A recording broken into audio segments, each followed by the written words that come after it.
air, sumber air, kemudian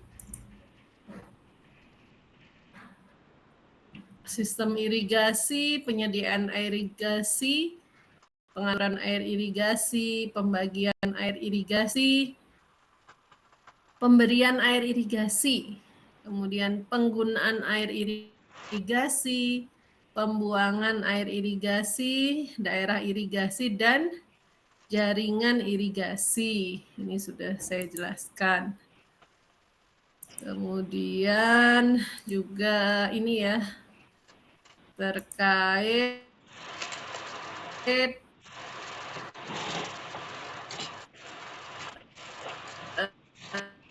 komposisi tawar itu ternyata persentase air tawar itu hanya sedikit dibandingkan air laut ya untuk di permukaan bumi, dan itu pun air tawar masih dibagi-bagi sesuai dengan yang ada di permukaan, bawah permukaan ya, atau juga yang ada di kutub dan sebagainya. Nah, kemudian juga sudah saya singgung terkait ini ya, irigasi itu merupakan suatu sistem ya. Jadi dia dalam suatu pengelolaan irigasi ini sangat dipengaruhi oleh kondisi lingkungan, ketersediaan air, kemudian juga dalam mengelolanya itu ada sumber daya manusia, infrastruktur, atau bangunan dan saluran, ya. Kemudian juga institusi pengelola, misalnya di tingkat daerah itu biasanya ada Balai Besar Wilayah Sungai atau Dinas PU Pengairan, kemudian ada kelembagaan di petani, ada P3A, kemudian petani itu sendiri untuk mendukung proses produksi pertanian dan harapannya bisa meningkatkan kesejahteraan petani ya, karena juga irigasi itu melibatkan operasi pemeliharaan. Kemudian dalam sistem irigasi itu ada pasokan air untuk tanaman. Dalam produksi pertanian ada sistem pertanian beririgasi. Kemudian dalam sistem ekonomi pertanian diharapkan bisa meningkatkan pendapatan pedesaan.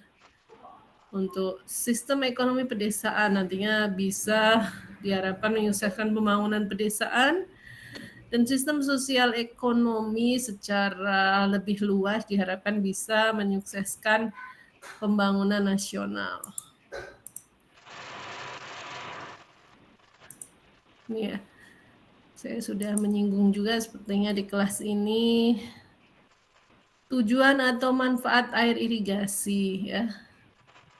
Saya singgung kan kemarin. Kemudian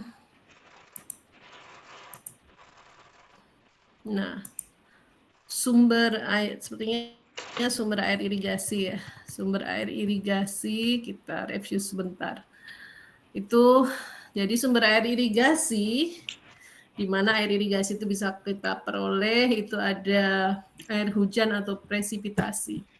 Air hujan yang baik untuk irigasi itu jumlah harus cukup untuk mengganti kelembaban yang hilang dari daerah akar. Frekuensi harus cukup sering untuk mengisi kelembaban tanah sebelum tanaman menderita kekurangan air. Intensitas airnya harus cukup rendah sehingga air yang digunakan dapat diserap oleh tanah. Kemudian juga air atmosfer selain presipitasi. Ya. Keadaan atmosfer yang dapat membentuk sumber air bermakna, diantaranya formasi embun yang agak besar, kabut atau awan, kelembaban yang tinggi, dan juga bisa sumber air irigasi itu air tanah atau groundwater adalah air di bawah permukaan tanah yang mengisi rongga di dalam tanah. Pergerakan air tanah ke atas oleh kapilarisasi dari permukaan air tanah ke dalam daerah akar dapat merupakan suatu sumber air yang utama untuk pertumbuhan tanaman. Nah, biasanya kita menyedap air tanah itu menggunakan sumur bor. Jadi semacam cadangan aliran air di bawah tanah yang cukup berlimpah yang biasa dimanfaatkan dengan sumur bor.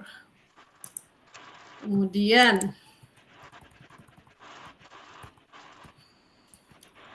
yang lain, sumber air bisa dari air banjir atau floodwater. Saat banjir melalui permukaan tanah, air diserap oleh tanah dan ditampung untuk penggunaan selanjutnya oleh tanaman. Ini tentunya banjir yang menggenang, bukan banjir bandang ya. Kalau banjir bandang ya malah bukan dimanfaatkan untuk irigasi, malah bisa menimbulkan kerusakan yang besar. Kemudian air salju yang mencair, istilah lainnya gletser, di mana tiap 10 cm kubik salju biasanya mengandung 1-3 cm kubik air. Kemudian ada juga sumber air irigasi yang lain bisa kita peroleh dari air sungai, danau, waduk, bendungan. Nah, bedanya danau dan waduk itu adalah kalau danau terbentuk secara alami, waduk biasanya itu adalah danau buatan. Jadi dari bentangan tanah tertentu biasanya sengaja digali dan digenangi. Tapi biasanya dia juga mempertimbangkan daerah pengenangan itu merupakan pertemuan dari beberapa aliran sungai. Terus terdapat pada daerah lembah misalnya seperti itu. Jadi memang posisinya udah di bawah, jadi mudah untuk dapat recharge atau pengisian air baik dari air hujan atau aliran air dari sungai-sungai yang mengelilingi. Kemudian bendungan, ya, ini kan juga bangunan untuk bisa membendung atau meninggikan permukaan air. Misalnya ada yang di Banten yang masih agak dekat dengan Serang, ini ada Bendungan Pamarayan dan Waduk Sindang Hela. Ya. Udah ada yang pada main atau belum itu Pamarayan dan Sindang Hela? Di kelas ini ada yang tahu nggak? Itu terutama yang Sindang Hela dekat dengan kampus Sindang Sari. Paling dari kampus Sindang Sari cuma 5 menit ya. Dekat itu. Nah, kalau menggunakan motor cuma 5 menit. Nah, kemudian sumber air irigasi itu ada juga konversi air asin dari laut melalui proses desalinisasi. Ya, ini tentunya desalinisasi ini adalah pemurnian ya. Pemurnian air asin menjadi air tawar itu biasanya dilakukan jika memang ini apa namanya ketersediaan air tawar itu kurang, sementara cadangan air asin dari laut itu berlimpah. Ya. Kalau di Indonesia itu cadangan air tawar masih cukup banyak ya, karena kita negara tropis, curah hujan cukup tinggi sesuai siklus hidrologi kan juga. Ya daur air yang di bumi itu juga nanti air hujan turun sebagai presipitasi, kemudian masuk infiltrasi, perkolasi, ada menjadi air tanah, nanti air yang ada di permukaan tanah dan air menguap melalui proses evapotranspirasi ditambah dengan yang dari bentangan tajuk tumbuhan, nanti terjadi kondensasi lagi, turun lagi sebagai presipitasi. Yaitu kalau untuk di daerah tropis itu tidak terlalu masalah ketersediaan air tawar, tapi untuk beberapa negara, contohnya yang di Timur Tengah itu ya, dia di satu sisi cadangan air tawarnya sedikit ya.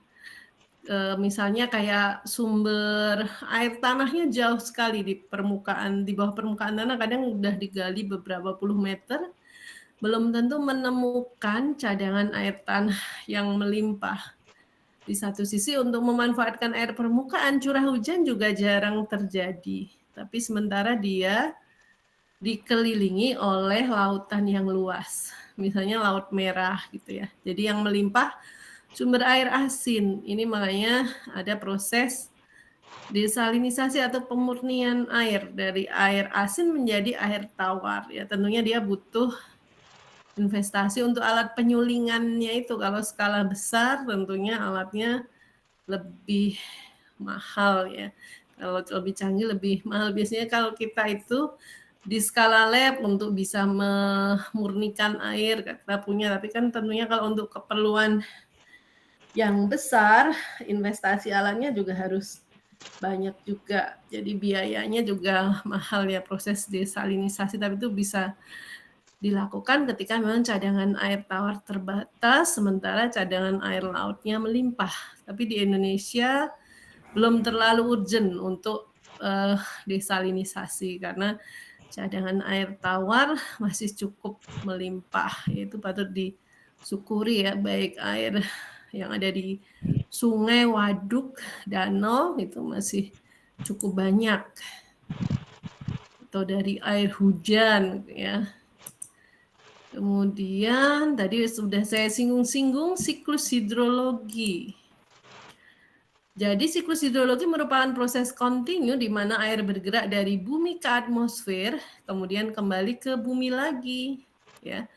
Jadi di situ ada air yang ada di permukaan tanah dan air, ya, dipengaruhi oleh sinar matahari, dia akan menguap yang disebut proses evaporasi. Yang pada tajuk tumbuhan menguap juga yang disebut transpirasi. Ini menguap melepaskan uap air ke atmosfer. Uap air itu akan berkumpul dan terkondensasi membentuk awan. Gumpalan awan semakin lama akan semakin berat membentuk awan hujan dan akhirnya turun sebagai presipitasi atau curah hujan. Ya. Jika air hujan itu mengalir di permukaan tanah, ya khususnya untuk tanah yang agak miring itu disebut surface runoff atau aliran permukaan.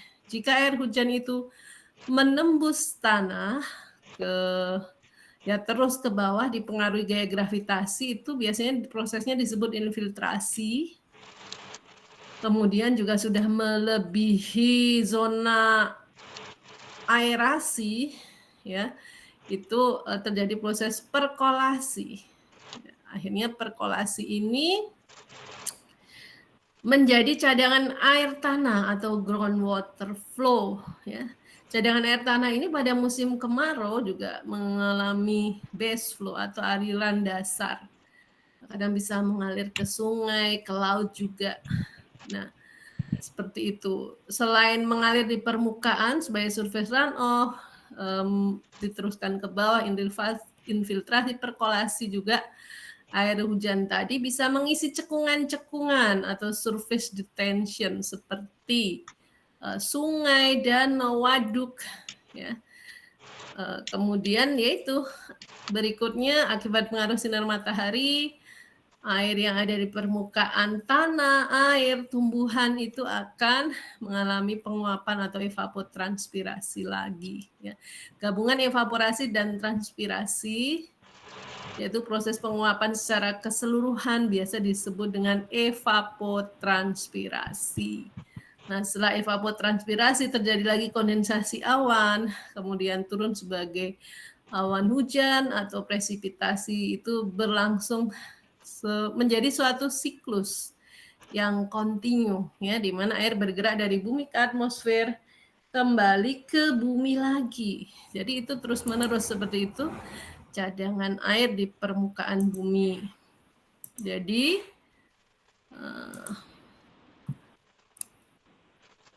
dalam siklus hidrologi, energi panas matahari dan faktor iklim lainnya menyebabkan terjadinya proses evaporasi pada permukaan vegetasi dan tanah, di laut atau badan air lainnya. Uap air sebagai hasil proses evaporasi akan terbawa oleh angin melintasi daratan yang bergunung maupun datar. Dan apabila keadaan atmosfer memungkinkan, sebagian dari uap air tersebut akan terkondensasi dan turun sebagai air hujan. Sebelum mencapai permukaan tanah, air hujan akan tertahan oleh tajuk vegetasi. sebagian dari air hujan akan tersimpan di permukaan tajuk atau daun selama proses pembasahan tajuk, dan sebagian lainnya akan jatuh ke atas permukaan tanah melalui sela daun. Ini biasa disebut dogfall atau mengalir ke bawah melalui permukaan batang pohon atau stem flow. Nah, sebagian air hujan tidak pernah sampai di permukaan tanah, melainkan terevaporasi kembali ke atmosfer dari tajuk dan batang setelah berlangsungnya hujan atau interception loss. Nah, air hujan yang dapat mencapai permukaan tanah, sebagian akan masuk atau terserap ke dalam tanah, ini proses infiltrasi, sedangkan air hujan yang tidak terserap ke dalam tanah akan tertampung sementara dalam cekungan permukaan tanah atau surface detention ya, seperti sungai, danau, waduk, untuk kemudian mengalir di atas permukaan tanah ke tempat yang lebih rendah melalui run-off atau aliran permukaan untuk selanjutnya masuk ke sungai.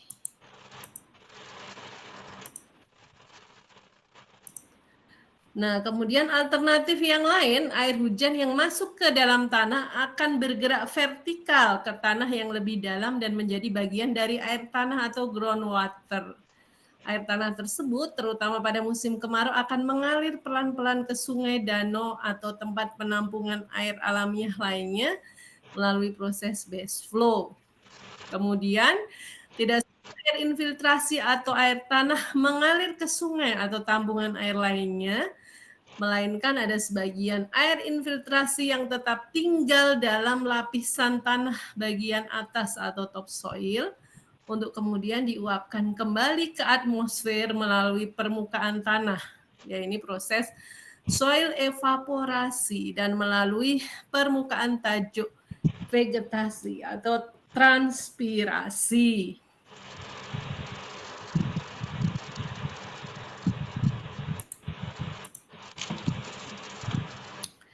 Nah, berikutnya. Itu ya siklus hidrologi, daur air, permukaan bumi itu seperti itu kurang lebihnya. Nah, kemudian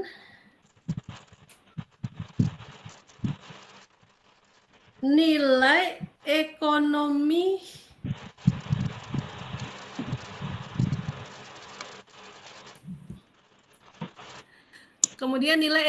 air irigasi ya.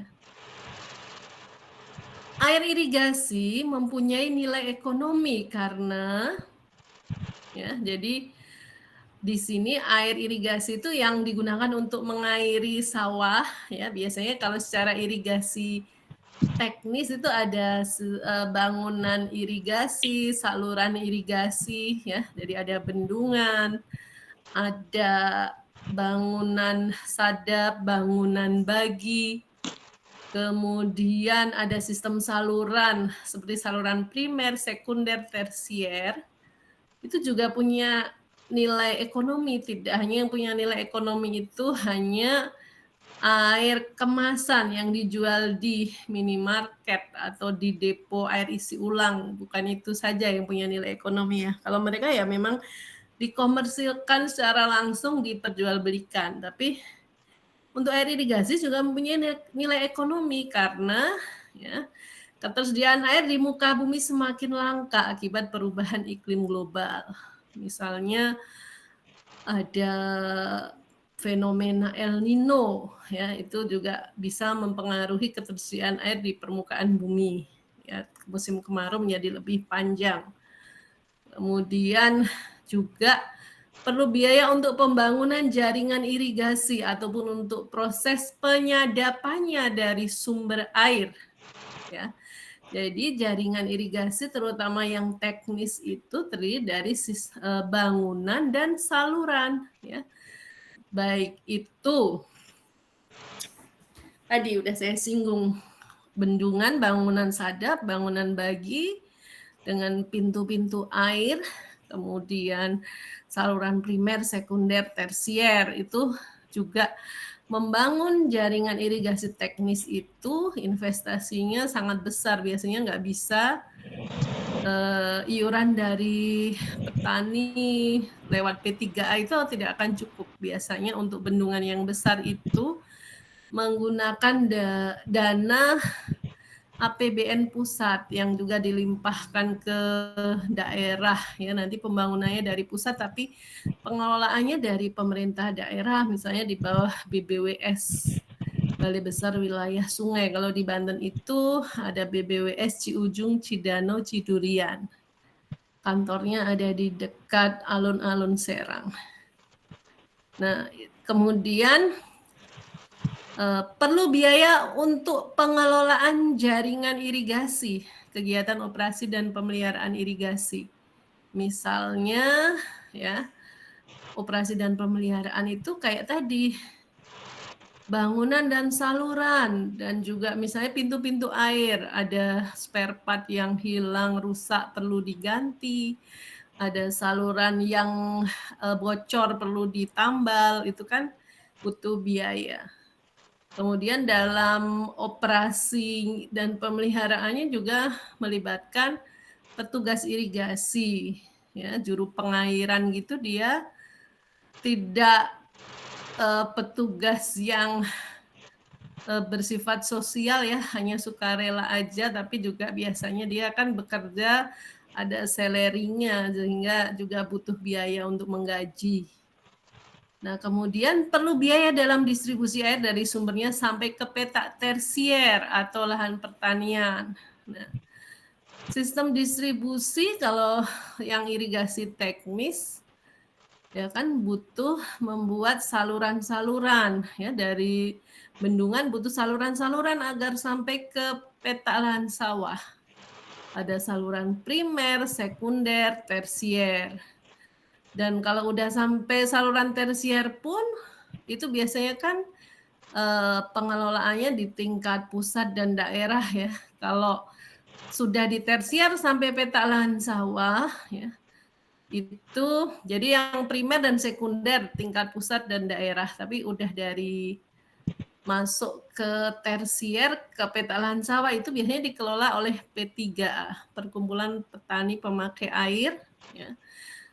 Mereka menyadap air dari saluran tersier sampai ke petak lahan sawah, biasanya bisa iuran, membuat pralon yang jaringan pralon yang panjang yang akhirnya bisa sampai ke petak lahan sawah masing-masing. Biasanya itu mereka nambah iuran sendiri kalau mengelola air sampai ke petaknya masing-masing. Nah, sehingga kalau di total semua, baik dari pembangunan jaringan irigasi, distribusi air irigasi, operasi dan pemeliharaan irigasi itu juga memerlukan biaya yang tidak sedikit ya. Tapi itu kan disubsidi oleh pemerintah ya. Karena kan air itu menguasai hajat hidup orang banyak sehingga dikelola juga oleh negara sesuai dengan amanat undang-undang. Kemudian kalau baru untuk di tingkat masing-masing petak lahan sawah itu ada keterlibatan dari petani dan P3A. Biasanya mereka untuk membeli pralon atau bambu, kemudian pemeliharaan di tingkat tersier, biasanya iuran, ya, iuran yang sering disebut IPAIR atau iuran pemakaian air. Nah, di situ jadi ada sisi sosial ekonominya juga untuk irigasi ini. Jadi memang penting untuk tahu latar belakangnya, bukan hanya secara teknis untuk mahasiswa agroekoteknologi, tapi anak agribisnis juga perlu tahu karena ya konsentrasi agribisnis itu kalau dulu nama lainnya sosial ekonomi pertanian ya. Jadi selain ekonomi atau bisnisnya, dari sisi sosialnya itu dia bisa memberikan penyuluhan ke masyarakat terkait bidang yang berkaitan dengan pertanian. Kalian kan harus bisa menyuluh. Kalau menyuluh itu tidak hanya bisa berkomunikasi, tapi dasar yang akan disampaikan kalian harus menguasai. Jangan sampai kalian menyampaikan sesuatu yang tidak terlalu paham, malah lebih pintar petaninya misalnya, nanti akan diketawain kalau kalian menyampaikan sesuatu yang kalian sendiri kurang paham, seperti itu. Makanya akhirnya ini dimunculkan kembali meskipun sebagai kuliah pilihan agar kalau jadi penyuluh nanti juga dasarnya paham terhadap apa yang akan disampaikan. Nah, kemudian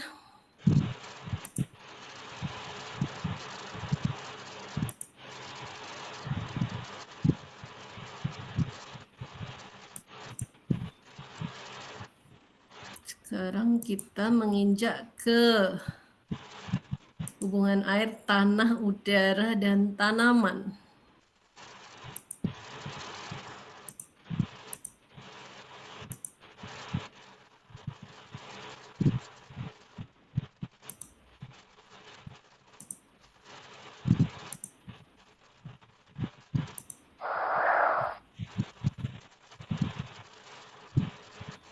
Udah terlihat slide-nya yang hubungan air, tanah, udara, dan tanaman? Sudah, Ibu. Nah,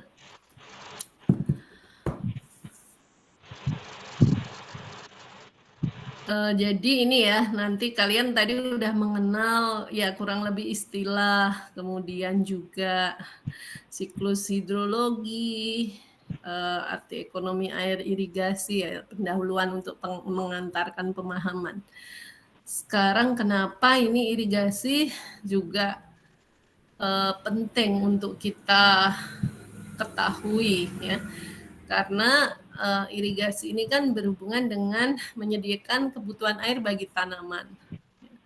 Tanaman dalam pertumbuhannya itu tidak hanya cukup kita ada benih atau bibit kita taruh di tanah tanpa diapa-apain, dibiarin aja dia bisa tumbuh dengan baik ya, karena ya selain butuh tanah sebagai tempat tumbuhnya tegaknya tanaman, sumber unsur hara, dia butuh air juga untuk mencukupi kebutuhan air bagi tanaman, transport unsur hara itu air ya.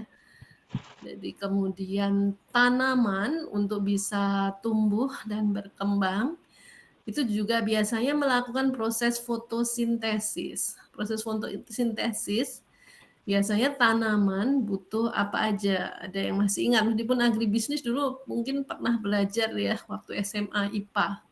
Apa aja yang dibutuhkan dalam proses fotosintesis? Masih ada yang ingat? Ya, masih ada yang ingat nggak fotosintesis? Itu dibahas tuh kalau pelajaran IPA di SD, SMP maupun di SMA itu sekarang udah mengenal. Lupa. Cahaya matahari, Bu. Ya, terus apalagi selain fotosintesis kan ya butuh matahari. Yang lainnya? Karbon dioksida kayak CO2. Terus? Air. Klorofil. Nah, ini inget apa browsing Mbah Google? Ingat dikit, Bu. Iya, maksudnya oke. Saya kan dulu udah pernah dipelajari SD, SMP, SMA. Maksudnya untuk mengingat kembali lagi, kalau Mbah Google soalnya atau ChatGPT ya tadinya nggak tahu pun bisa muncul ya. Cuma maksud saya boleh-boleh aja itu sebagai alat bantu.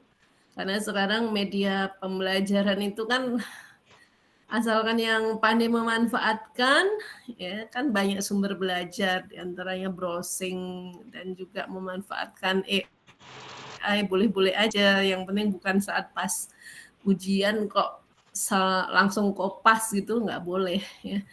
Nah kalau intinya kan dia, ya, tanaman itu dari udara mengambil karbon dioksida. Ya, kemudian karbon dioksida ditambah air dengan bantuan sinar matahari itu digunakan untuk melakukan proses fotosintesis yang berlangsung dalam klorofil atau zat hijau daun tumbuhan ya. Kemudian nantinya proses fotosintesis itu akan menghasilkan karbohidrat, di dalamnya terdapat glukosa dan juga oksigen. Ya, seperti itu sehingga tanaman itu bisa tumbuh dan berkembang. Ya, jadi itu hubungan antara tanah, air, udara, dan tanaman kurang lebih seperti itu. Nah, kemudian keanekaragaman jenis tumbuhan menunjukkan adanya pengaruh iklim yang kompleks. Jenis tumbuhan di daerah tropis berbeda dengan jenis tumbuhan di daerah beriklim dingin. Nah, karena ya yang Anda tahu Indonesia beriklim apa? Tropis, Bu. Ya, Indonesia beriklim tropis. Ya, iklim tropis itu biasanya ini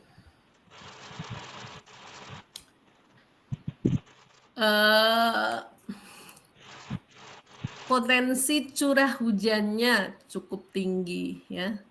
Dengan suhu udara yang masih sedang ya. Jadi curah hujan tinggi, suhu udara sedang sehingga dia banyak tanaman bisa beradaptasi secara luas di daerah tropis sehingga keanekaragaman jenis vegetasi atau tanaman itu sangat beragam ya, baik dari rumput, herba, semak, tanaman semusim, tanaman tahunan,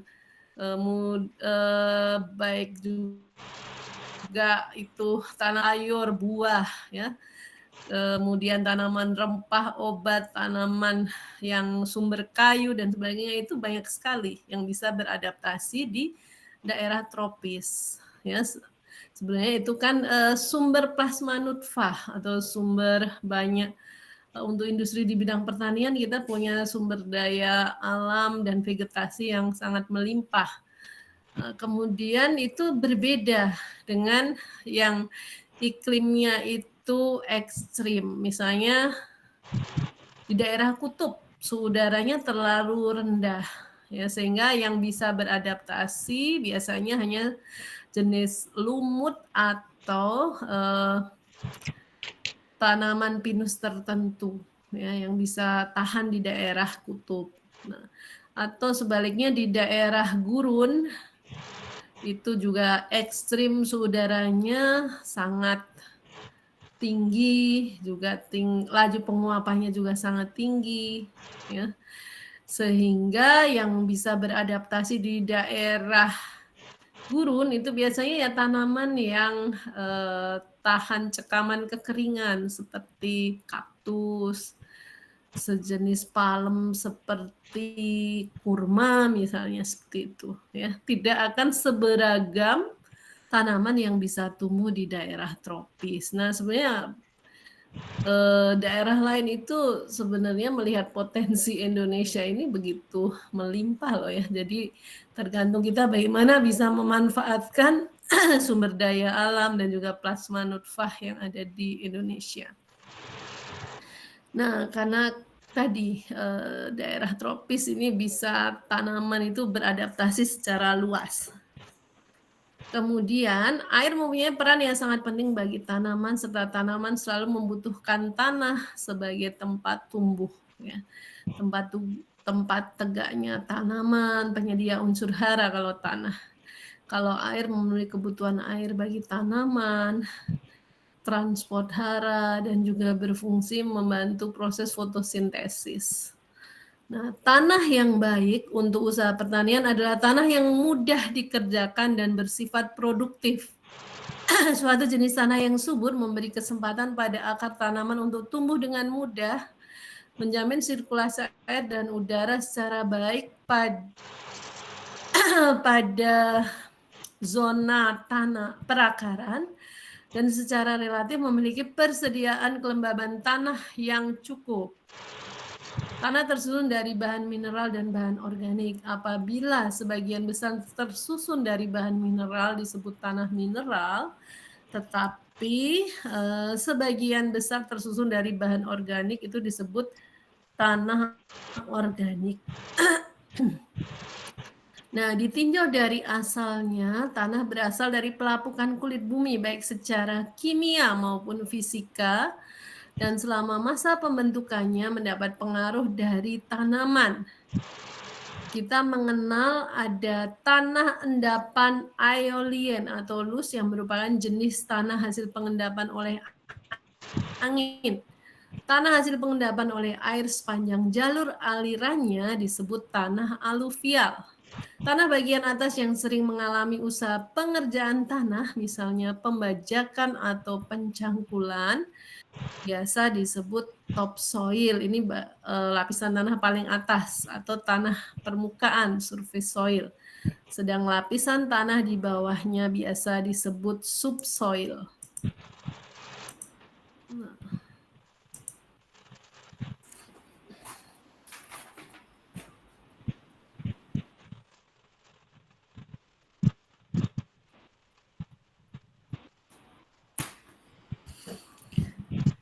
Kemudian untuk tanah sendiri, komposisi tanah, ya.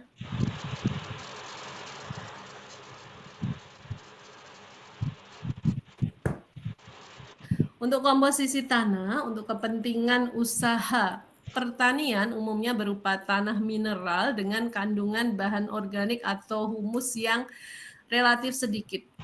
Udara dan air yang mengisi pori di antara butir tanah umumnya dipandang merupakan sebagian dari tanah. Jadi yang disebut tanah sebetulnya terdiri dari 3 komponen, ya, yaitu butir tanah, air, dan udara.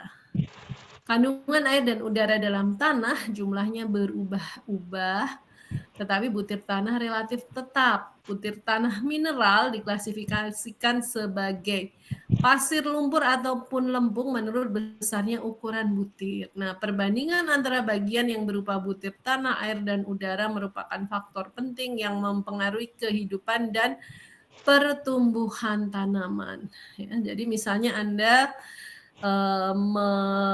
mengeruk tanah pakai cetok kemudian diamati ya, ditaruh genggaman tanah atau ditaruh permukaan tertentu untuk diamati, ya sekilas kan yang terlihat butiran tanah, tapi antara butiran tanah yang satu dengan yang lain kan terdapat pori atau rongga antar butir tanah. Ya, jadi pori atau rongga antar butir tanah ini bisa terisi air dan udara. Kalau tanah cenderung kering, pori antar butir tanah itu berisi udara lebih banyak. Tapi kalau tanahnya itu jenuh, habis kena air hujan atau digenangi air, maka udara dalam pori antar butir tanah akan terdesak digantikan oleh air. Ya. Jadi komposisi tanah sebenarnya terdiri dari bagian padatnya butiran tanah, kemudian pori antar butir tanah bisa terisi air atau udara. Nah, kemudian supaya penyerapan hara dapat lancar dan tanaman dapat hidup dengan baik, maka perbandingan butir air dan udara perlu dibuat memenuhi suatu harga dalam batas tertentu. Cara yang umum dilakukan untuk pengaturan kadar air dan udara dalam tanah adalah pembuatan sistem irigasi dan drainase, di mana pada saat kadar air kurang, maka saluran pemberi memberikan air, dan pada saat kelebihan air, maka saluran drainase berfungsi mengalirkan kelebihan air keluar areal pertanian, ya, sehingga diatur yang bagus itu tanah untuk budidaya tanaman itu memang dia butuh air, tapi dalam kondisi yang masih juga terdapat oksigen dalam pori antar butir tanah. Kalau airnya terlalu jenuh, tergenang lama tanpa oksigen, itu kadang perakaran tanaman juga bisa busuk, ya. Jadi harus ada pengendalian kelebihan air dibuang melalui drainase. Nah, kemudian air dalam tanah.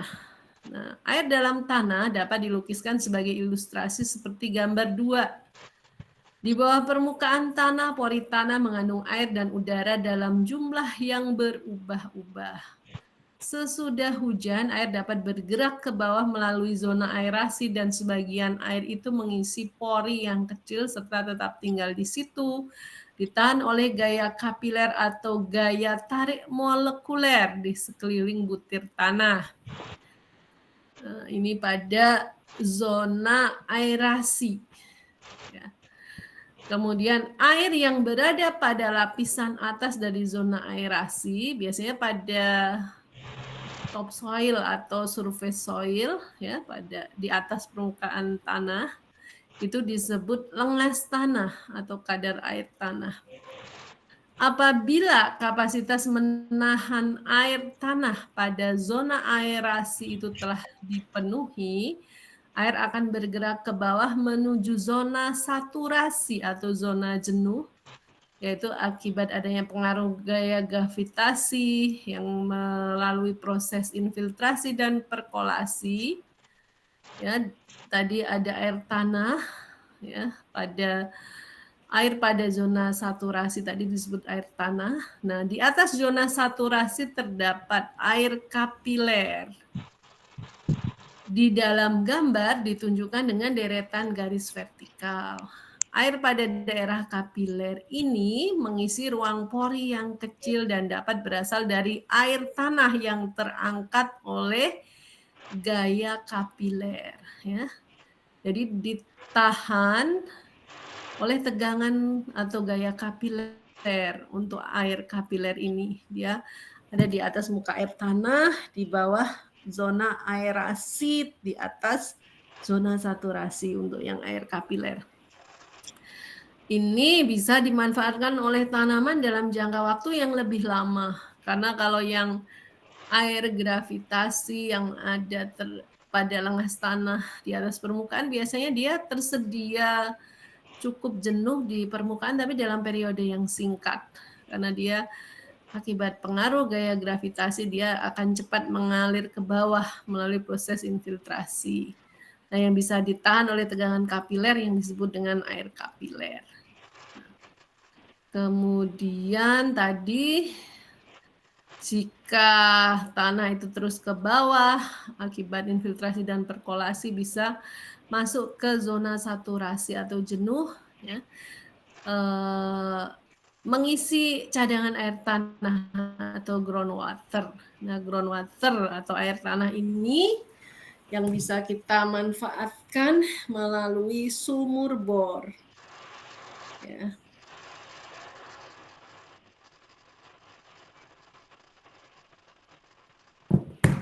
Nah,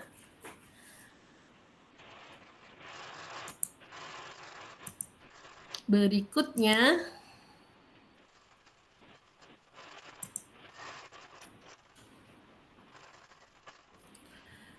lengas tanah. Pemeliharaan lengas tanah pada areal irigasi merupakan faktor penting yang mempengaruhi keberhasilan usaha pertanian. Karena tanaman memerlukan air, maka pada zona perakaran perlu tersedia lengas tanah yang cukup. Walaupun kelembaban tanah perlu dipelihara, tidak boleh diberikan terlampau berlebihan karena ya untuk beberapa jenis tanaman itu kebutuhan airnya berbeda. Ada yang memang dia butuh air cukup banyak, bahkan tahan di dalam genangan air, ada yang kebutuhan airnya sedikit, ya, yang banyak.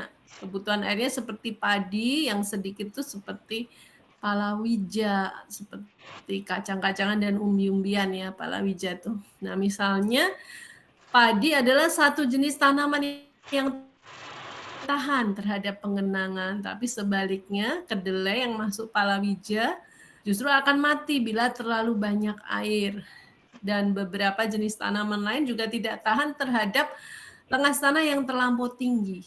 Ya, misalnya kayak tanaman tomat kok direndam beberapa hari gitu juga akarnya bisa busuk. Nah, apabila terlalu banyak air diberikan pada suatu areal pertanian, ya, memang air itu perlu. Tapi kalau kebanyakan, berlebihan juga tanaman dapat terganggu akibat kekurangan oksigen karena pori antar butir tanah itu air yang jenuh mendesak cadangan oksigen. Sehingga produksi tidak akan baik juga kalau pemberian airnya berlebih. Nah, pada suatu area yang tidak memiliki sistem drainase yang baik, pemberian air secara berlebihan akan menaikkan permukaan air tanah, dan apabila pemberian air berlebihan tersebut berlangsung terus-menerus, maka permukaan air tanah bisa memasuki zona perakaran dan sebagian akar bisa menjadi busuk. Nah, seperti itu ya. Jadi tanaman butuh air, tapi ya sesuai kebutuhan air tanaman tiap jenisnya itu berbeda-beda. Kalau kebutuhannya sedikit atau sedang, kok dikasih kebanyakan justru malah juga nggak baik. Nah, kondisi lengas tanah yang dikehendaki dalam suatu areal irigasi dilihat kaitannya dengan jumlah lengas yang dapat diambil oleh akar tanaman dan dipakai untuk pertumbuhan tanaman. Jumlah lengas yang bisa dimanfaatkan tanaman terbatas di satu sisi oleh volume ruang pori di antara butir tanah, dan pada sisi lain dibatasi oleh gaya tarik butir yang memegang suatu lapis tipis air di sekeliling butir itu sedemikian kuat sehingga akar tidak mampu menyerap air tersebut. Nah, apabila ruang pori antara butir tanah penuh air, tanah dikatakan dalam keadaan jenuh. Dan kondisi jenuh ini biasanya dijumpai pada tanah di bawah permukaan air tanah, yaitu pada zona saturasi. Nah, keadaan jenuh umumnya tidak terjadi pada zona aerasi, dan apabila terjadi umumnya hanya pada suatu daerah tipis di bawah permukaan tanah pada saat segera sesudah pemberian air irigasi atau sesudah hujan. Nah, pada areal yang mempunyai sistem drainase yang baik, keadaan jenuh pada zona perakaran bisa ditiadakan oleh perkolasi sebelum timbul gangguan yang berarti pada tanaman. Dalam konteks irigasi itu terdapat dua sifat penting kaitannya dengan lengas tanah, yaitu konstanta lengas tanah dalam kondisi kapasitas lapang dan titik layu permanen. Air yang tersedia untuk tanaman itu biasanya adalah jumlah airnya berada di antara nilai kapasitas lapang dan titik layu permanen. Itu yang tersedia untuk tanaman ya. Karena kalau yang jenuh ya dia tersedia air tapi cenderung berlebih kalau dalam konstanta kapasitas kejenuhan.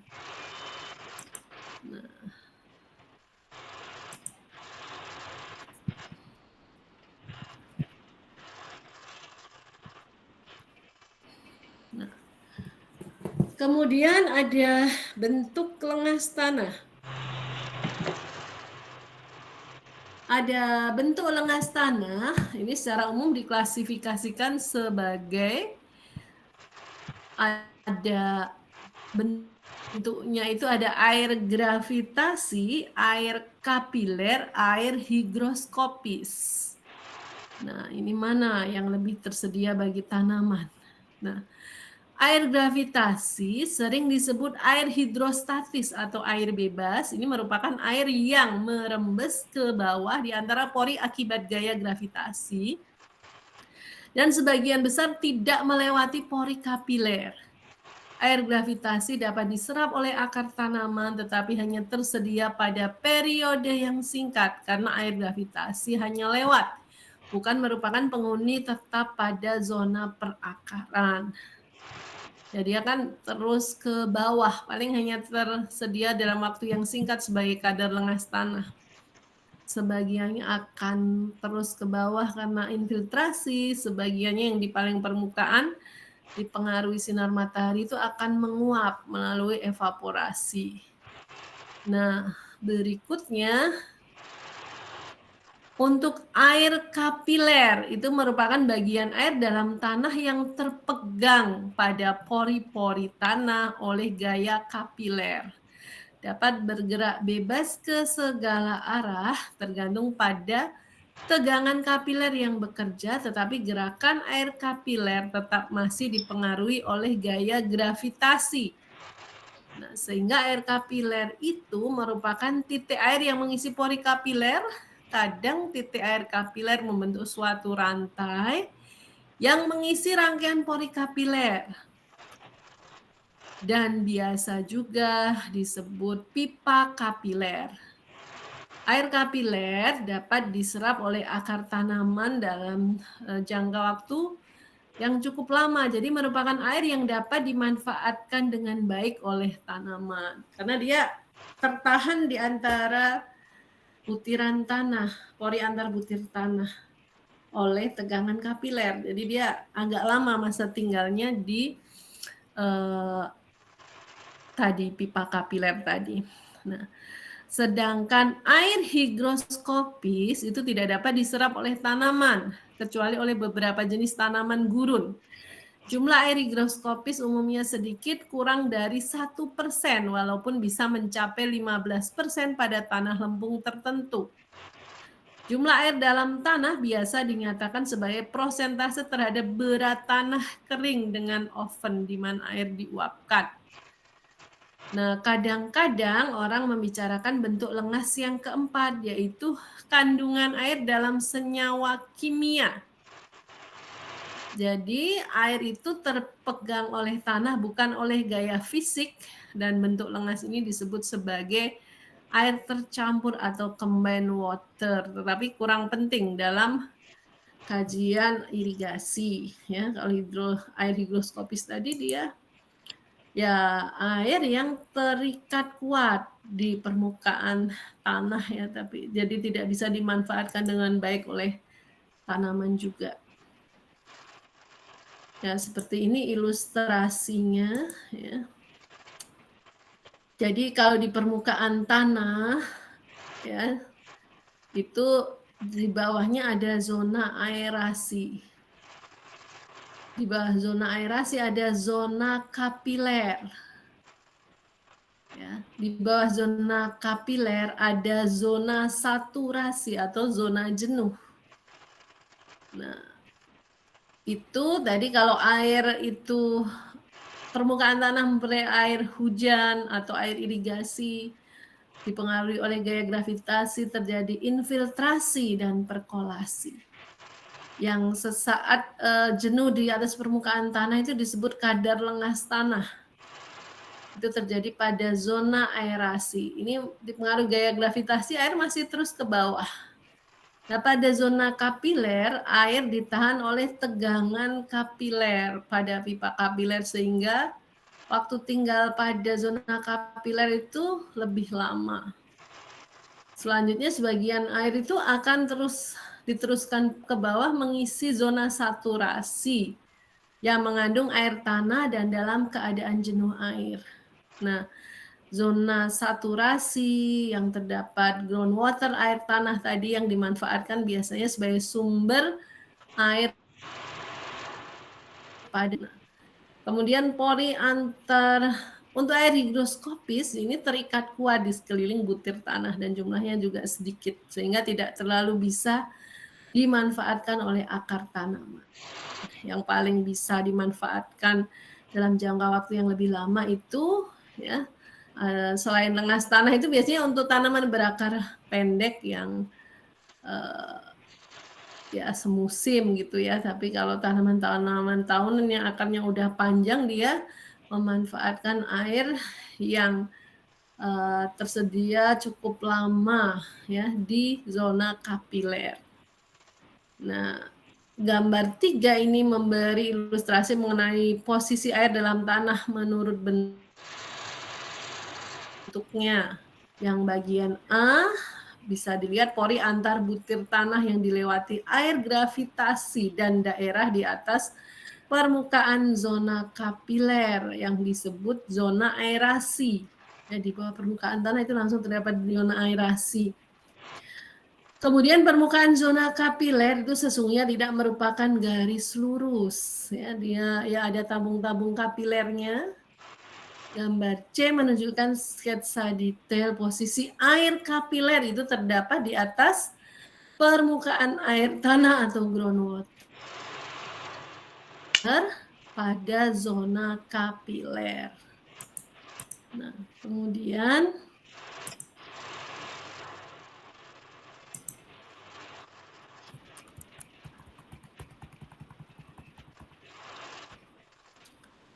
ada lagi kalau tadi jenis airnya, ya.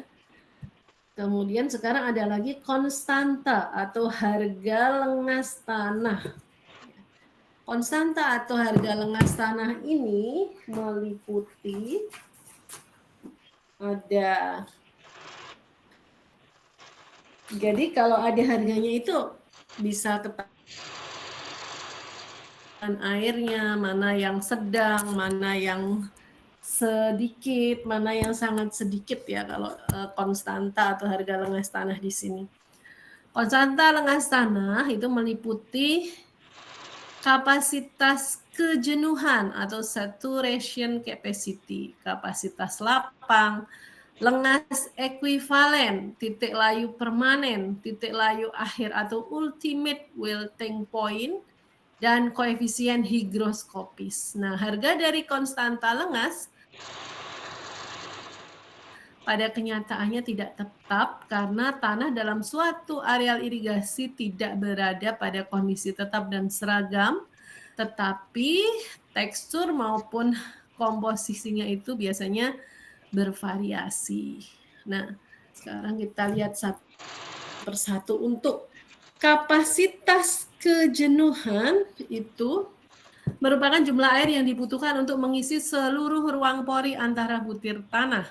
Jadi merupakan batas atas dari kelembaban tanah yang mungkin dicapai.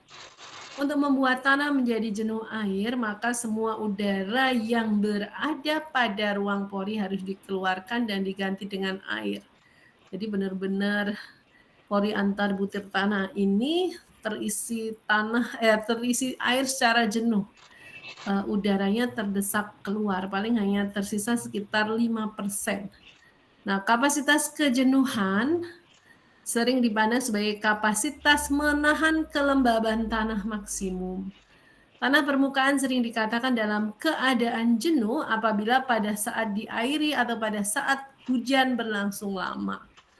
Sesungguhnya udara pada pori tanah ya, tidak seluruhnya diganti oleh air, meskipun dalam keadaan umum di alam ini volume pori yang tetap ditempati oleh udara itu berkisar 5% pada tanah yang dikatakan jenuh. Ya. Kemudian apabila porositas tanah diketahui, maka kapasitas kejenuhan dapat dinyatakan sebagai kedalaman air ekuivalen dalam satuan inch untuk tiap 1 foot kedalaman tanah. Misalnya untuk porositas 50%, maka lengas tanah untuk tiap foot kedalaman tanah ekuivalen dengan kedalaman air 6 inch atau porositas 50% dihitung berdasar volume. Selain dengan kedalaman air ekuivalen, kapasitas kejenuhan sering dinyatakan dalam prosentase berat terhadap tanah kering.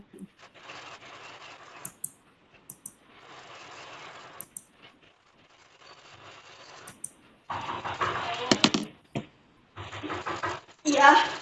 Kemudian ya, selain ada kapasitas kejenuhan, itu ada juga konstanta lengas tanah dalam kondisi kapasitas lapang ya, adalah merupakan harga maksimum air kapiler yang dapat ditahan pada kondisi drainase bebas di zona perakaran pada satu keadaan muka air tanah cukup dalam sehingga lengas tanah dari zona saturasi tidak bisa tertarik ke daerah zona perakaran.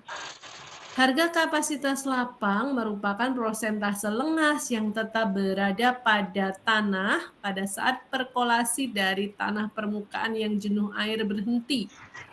Secara praktis dapat dianggap bahwa kekuatan yang menahan air pada kapasitas lapang adalah kelebihan tegangan kapiler terhadap kekuatan gravitasi. Nah, kapasitas lapang sering disebut juga kapasitas menahan kelembaban efektif atau effective water holding capacity. Pada keadaan kapasitas lapang, volume udara dan volume air pada pori tanah itu hampir sama. Dan untuk sebagian besar jenis tanaman pertanian, apabila perhitungan didasarkan pada volume, maka dikehendaki bahwa nilai kapasitas lapang berkisar dari kandungan airnya itu 1/3 sampai 2/3 dari kandungan air pada kapasitas kejenuhan. Ya, jadi kalau jenuh itu misalnya bagiannya 1 bagian air kalau jenuh. Nah, kalau kapasitas lapang itu 1/3 atau 2/3-nya dari kapasitas kejenuhan tadi. Di situ dia mengandung air tapi juga tidak terlalu jenuh. Jadi antara pori antar butir tanah ini masih terdapat porsi udara, tidak semua terdesak oleh air. Nah, kira-kira gimana nih untuk tanaman? Kondisi konstanta lengas tanah yang ideal dalam jangka waktu lama, apakah dalam kapasitas kejenuhan, apa kapasitas lapang yang lebih disukai untuk agar tanaman itu bisa tumbuh dengan baik? Yang mana? Coba pilih kapasitas kejenuhan atau kapasitas lapang. Silahkan, siapa yang bisa berpendapat? Yang baik untuk tanaman dalam jangka panjang yang mana? Tadi saya sudah menjelaskan.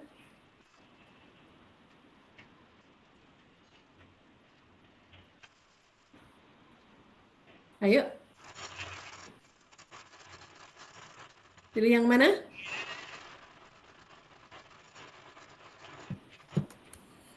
Ada yang bisa berpendapat lebih bagus kapasitas kejenuhan atau kapasitas lapang? Kalau dalam kondisi jangka panjangnya untuk tanaman.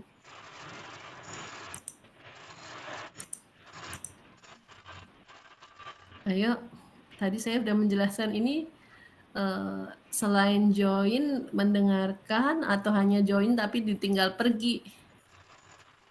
Disuruh milih. Kalau untuk mendukung pertumbuhan tanaman dalam jangka panjang, kondisi yang lebih ideal ini kapasitas jenuhan atau kapasitas lapang. Ayo, silahkan. Siapa yang bisa berpendapat? Kalau dia semua pada join aja, tinggal entah kemana nih kalau ada yang berpendapat. Karena kuliah online tuh ya kalau mau paham tetap harus disimak ya, tidak join tapi ditinggal pergi gitu. Kondisi lapang, Bu. Ya? Kondisi lapang. Kenapa kira-kira kok lebih baik untuk kondisi kapasitas lapang? Karena cukup air tapi nggak jenuh gitu, Bu. Ya, jadi ini ya, tersedia air tapi tidak terlalu jenuh sehingga dalam pori antar butir tanah itu dia masih mengandung oksigen juga, ya tidak semuanya air doang. Ya. Karena perakaran tanaman juga selain butuh air butuh oksigen. Kalau dia terlalu jenuh air, ya malah kalau dalam jangka panjang perakaran tanaman bisa busuk dan akhirnya malah tanamannya juga pertumbuhannya nggak baik ya. Kalau akarnya busuk lama-lama malah nggak bisa berkembang baik dan juga lama-lama malah bisa mati seperti itu. Nah, selain kapasitas kejenuhan, kapasitas lapang, ada lengas ekuivalen, merupakan konstanta lengas tanah yang penentuannya dilakukan di laboratorium dan digunakan sebagai harga perkiraan dari kapasitas lapang. Secara singkat, merupakan prosentase lengas dari suatu contoh tanah pada kedalaman 3/8 inch dan bisa tetap terpegang dalam tanah pada saat mengalami gaya sentrifugal sebesar 1000 kali gaya gravitasi umumnya dalam periode 30 menit.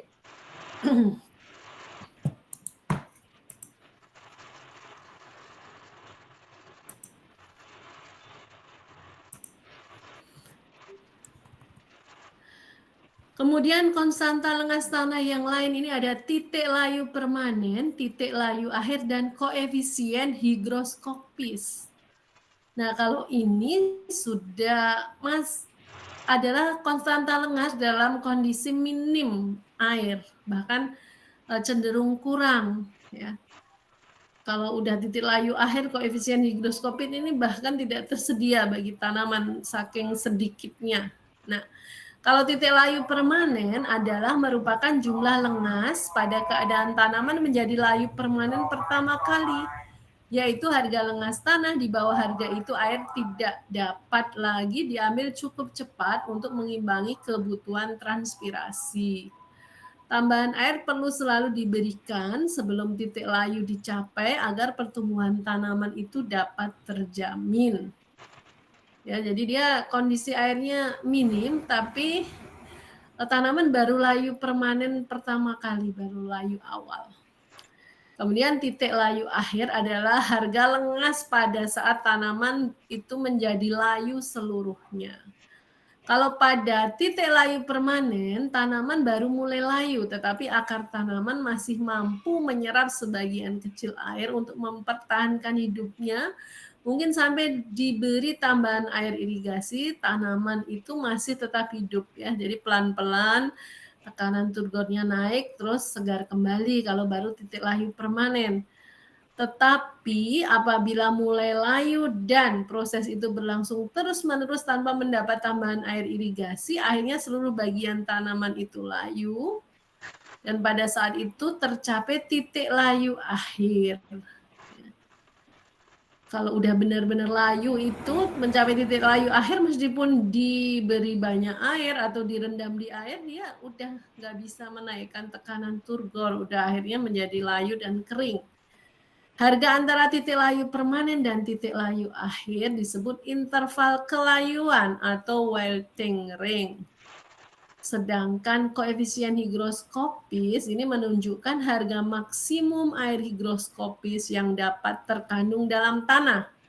Koefisien higroskopis ini memberi petunjuk akan jumlah lumpur koloidal pada tanah, dan secara umum harga koefisien higroskopis itu sekitar 2/3 dari titik layu permanen.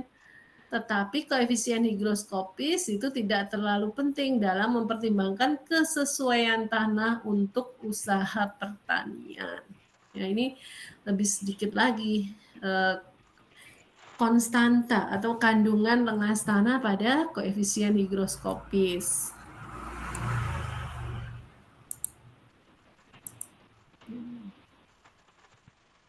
Sebagai ilustrasi kurang lebih seperti ini, ya. Untuk bentuk lengas tanah, ya. Jadi kalau kondisi tanah itu dipenuhi air atau sangat jenuh air, dia disebut kapasitas kejenuhan. Kemudian air tinggal 1/3 sampai 2/3 kapasitas kejenuhan disebut kapasitas lapang. Nah, harga antara kapasitas kejenuhan dan kapasitas lapang ini tersedia untuk tanaman dalam periode yang singkat. Di situ terdapat air gravitasi mengisi pori-pori non-kapiler bergerak ke bawah karena gaya gravitasi. Sedangkan untuk air antara kapasitas lapang dan titik layu permanen itu baru mulai layu pertama kali tanaman. Itu tersedia untuk pertumbuhan tanaman. Yang di sini yang berperan adalah bentuknya air kapiler yang mengisi pori kapiler ditahan oleh selisih antara tegangan kapiler dan gaya gravitasi. Nah, di bawah kapasitas lapang terdapat titik layu permanen yang layu awal, ya. Di bawah layu permanen ada titik layu akhir, ini biasanya tanaman akan layu seluruhnya kalau sudah ada kondisi titik layu akhir. Di bawahnya titik layu akhir ada koefisien higroskopis, di bawahnya lagi air itu benar-benar tidak ada atau 0%. Mulai titik layu permanen sampai 0% itu tidak tersedia bagi tanaman. Kemudian mulai titik layu akhir sampai 0% itu sama sekali tidak bisa digunakan. Ya. Ini yang sama sekali tidak bisa digunakan ini antara koefisien higroskopis sampai 0%. Ini yang berperan di situ adalah air higroskopis, benar-benar sangat sedikit terikat kuat di permukaan butir tanah. Nah, harga batas dipengaruhi oleh jenis tanah dan sebagian dipengaruhi oleh jenis tanaman. Frekuensi penambahan air irigasi untuk tanaman dipengaruhi oleh daya penahan kelembaban tanah atau water holding capacity.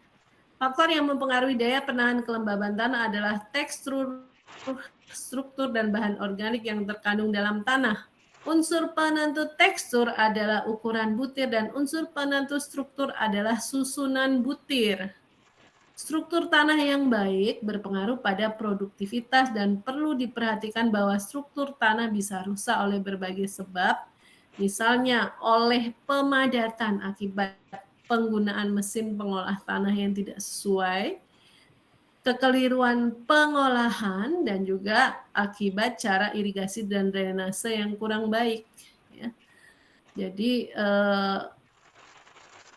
kalau terkait pengolahan tanah itu juga dilihat-lihat seperti apa. Memang kalau masih tanah yang baru dibuka, baru awal sekali, misalnya tanah kosong, ada semak belukar mau dimanfaatkan untuk lahan pertanian. Biasanya dia dibersihkan dulu, land clearing, ya, dibabat, kemudian ada sisa-sisa tanaman kadang dibakar, kemudian dilanjutkan pengolahan tanah, dibajak, digaru. Itu kalau dari awal mula baru mau untuk kegiatan budidaya. Tapi kalau untuk tanaman yang tanah yang udah sering diolah, ya, kalau setiap saat mau buat nanam itu masuk alat berat lagi, traktor digunakan untuk mengolah keseluruhan, terkadang itu juga di satu sisi malah bisa merusak struktur tanah. Jadi kalau udah sering diolah untuk menanam kembali, kadang hanya perlu pengolahan tanah setempat atau minimum tillage pada lubang tanam, ya. Jadi kalau udah cukup gembur, cukup kalau menanam lagi ya udah diolah pada lubang tanam, nggak usah traktor masuk lagi, bolak-balik lagi. Nah, kemudian ini kita sampai ke ini, zona perakaran nantinya.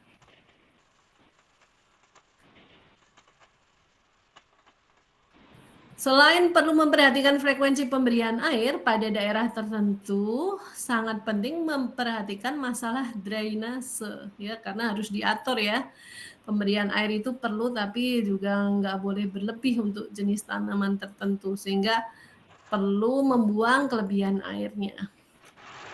Untuk tanah yang kurang baik, drainasenya itu sebagai contoh, dapat timbul masalah racun bagi tanaman padi karena dalam keadaan tergenang itu dan kekurangan oksigen, ya. Kalau tergenangnya dalam jangka waktu lama, genangannya terlalu tinggi, akan kekurangan oksigen dalam tanah sehingga ion sulfat akan mereduksi menjadi sulfida dalam bentuk H2S dan H2S dalam konsentrasi 0,1 ppm telah mampu meracuni tanaman padi. Biasanya tanaman padi memang butuh penggenangan, ya, tapi tinggi genangan perlu diatur. Macak-macak saja, tidak usah terlalu tinggi, ya. Itu malah kalau macak-macak tidak terlalu tinggi, dia akan memperbanyak jumlah anakan. Dan juga ketersediaan oksigen itu lebih baik. Terkadang pakai pola intermittent, ya, kadang digenangi, kadang di drainase, digenangi lagi gitu, itu malah ada sirkulasi oksigen yang lebih baik. Nah, kemudian zona perakaran. Nah, kedalaman zona perakaran dipengaruhi beberapa faktor, yaitu tekstur tanah, formasi subsoil, kedalaman permukaan air tanah, jumlah lengas yang tersedia. Nah, tekstur tanah itu berpengaruh.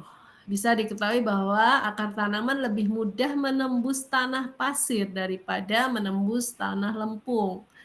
Tekstur itu ditentukan oleh ukuran butir ya. Kalau butirannya agak besar-besar biasanya banyak mengandung pasir, yang butirannya kecil-kecil itu ada lempung, ada debu kayak gitu ya. Akar tanaman lebih mudah menembus tanah pasir. Kemudian formasi subsoil. Subsoil kan bagian tanah di bawah permukaan tanah ya. Kalau yang permukaan tanah topsoil, subsoil itu di bawah permukaan tanah. Formasi subsoil jelas pengaruhnya. Misalnya jika banyak lapisan hadpan atau tanah cadas, itu akan merintangi penembusan tanah oleh akar tanaman ya. Kalau banyak cadasnya kan jadi keras, itu akar tanaman tidak bisa menembus atau berkembang dengan baik. Kemudian kedalaman permukaan air tanah.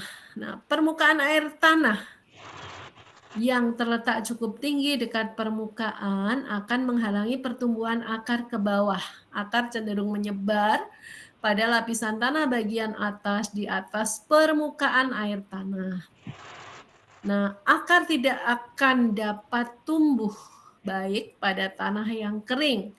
Dan penyediaan lengas tanah yang cukup selama masa pertumbuhan tanaman sangat penting. Penyediaan lengas tanah dapat dari saluran pemberi, itu kalau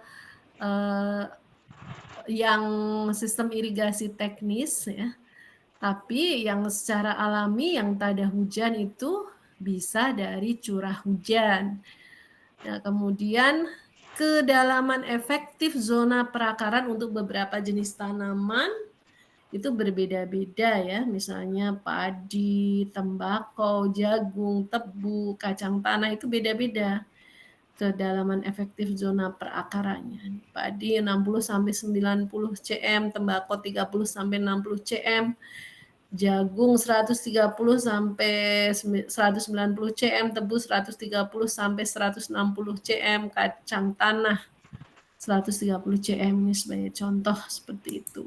Nah, saya rasa ini nanti untuk kayak kesuburan tanah apa kita sambung pertemuan berikutnya. Dari sini ada pertanyaan atau tidak sambil Ibu cek ya kehadirannya di si Akang.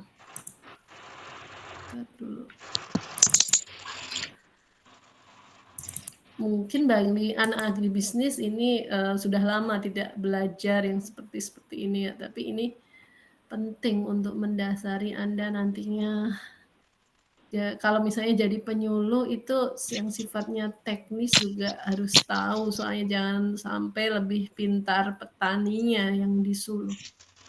Kemudian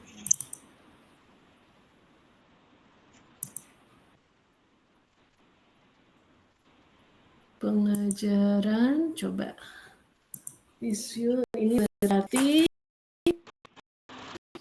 irigasi pertanian kelas I dan J ya.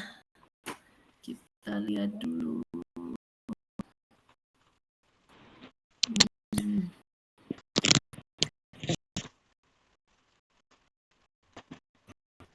Kelas I